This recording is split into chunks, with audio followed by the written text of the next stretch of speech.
வணக்கம். தமிழ் ஃபுட் கார்னரில் இன்றைக்கி மில்க் சப்பாத்தி பண்ண போகிறோம். இந்த சப்பாத்தி நல்லா சாஃப்டாகவும் சாப்பிட்றதுக்கு ரொம்ப டேஸ்ட்டாகவும் இருக்கும். இந்த சப்பாத்தி அப்படியே சாப்பிட்றதுக்கும் நல்லாயிருக்கும். நீங்கள் விருப்பப்பட்டால் காரசாரமான கிரேவியோ குருமாவோ வச்சு சாப்பிட்றதுக்குமே ரொம்ப சூப்பராக இருக்கும். வாங்க எப்படி பண்ணுறதுன்னு பார்க்கலாம். இந்த மிக்சிங் பவுலில் 2 கப் கோதுமை மாவு சேர்த்துக்கலாம். இது கூட 2 டேபிள் ஸ்பூன் பால் பவுடர் சேர்த்துக்கலாம். இது கூட 1/4 டீஸ்பூன்ல பாதி டேபிள் சால்ட் சேர்க்கிறேன்.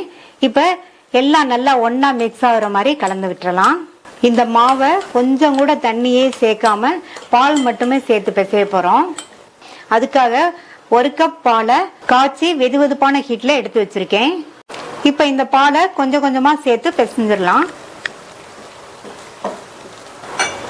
பால் ரொம்ப சூடாகவும் இருக்கக்கூடாது, ரொம்ப ஆரியும் இருக்கக்கூடாது, வெதுவெதுப்பான சூட்ல தான் இருக்கணும். இந்த மாவை நல்லா சாஃப்டா இந்த மாதிரி அழுத்தி அழுத்தி பிசைஞ்சுக்கலாம். மாவு பிசைஞ்சாச்சு. மாவு இந்த அளவுக்கு சாஃப்டா இருக்கிற மாதிரி பிசைஞ்சுக்கங்க. அடுத்து இதுல 1 டீஸ்பூன் நெய் சேர்த்து இந்த மாவை நல்லா இந்த மாதிரி பெரட்டி வச்சுட்டு மூடி வச்சிடலாம். மாவு 10 நிமிஷம் ஊறட்டும்.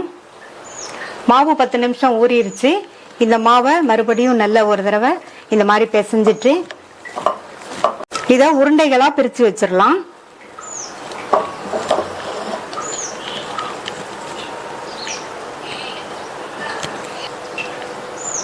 எல்லாத்தையும் உருட்டி வச்சாச்சு. தேய்ச்சிடலாம். ஒரு உருண்டை மாவு எடுத்திருக்கேன். இந்த மாவை மைதா மாவுல பெரட்டிட்டு ரவுண்டா தேய்ச்சிடலாம். இந்த மாதிரி மைதா மாவுல பெரட்டிட்டு தேய்ச்சோம்னா தேய்க்கிறதுக்கு நல்லா ஈஸியா நல்லா ஸ்மூத்தா இருக்கும்.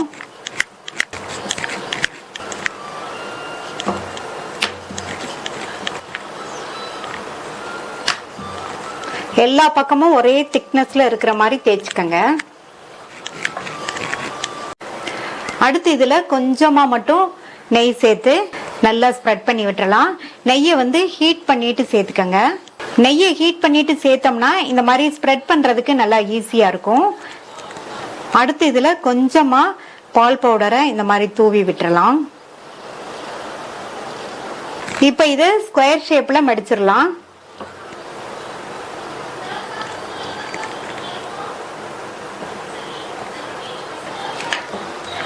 மறுபடியும் இதுல மைதா மாவு தூவிட்டு பெருசா தேய்ச்சிடலாம்.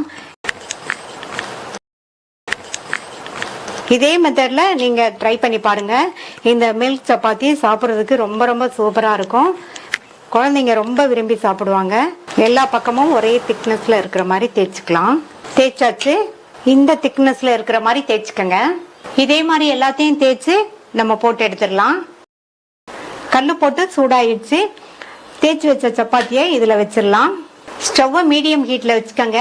மேலே எல்லாம் ட்ரை ஆனதுக்கு அப்புறமா இதுல நெய் சேர்த்துக்கலாம்.